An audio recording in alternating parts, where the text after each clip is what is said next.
পেঁয়াজের দাম হঠাৎ করে বেড়ে যাওয়ার কারণ দেশি শুকনা পেঁয়াজটা হচ্ছে আমদানি কমে গেছে, এই কারণে বেশি করে হঠাৎ করে বেড়ে গেছে দাম।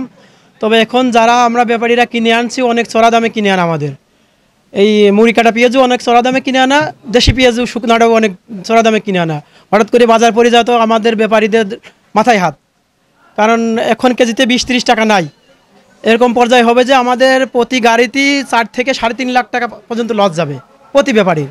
তবে দেশি পেঁয়াজ আমার যদি মরি কাটা অ্যাভেলেবেল যখন এসে যাবে তখন তো এমনিই আপনার বাজার কমে যেত। এখন যেমন 90-85 আছে, এটা 60 থেকে 65 টাকার ভিতরে বাজার হতো। এখন যদি ইন্ডিয়ান পেঁয়াজ দিয়ে দেয় তাহলে তো আমাদের কৃষকেরই লস, প্লাস ব্যাপারীদেরও অনেক লস, কৃষকের বেশি ক্ষতি।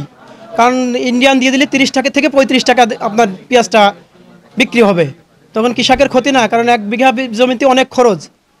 এখন তো কৃষক এই ইন্ডিয়ান পেঁয়াজ দিলে কৃষকের ক্ষতি। আমার মনে হয় ইন্ডিয়ান পেঁয়াজ না আসলেই ভালো।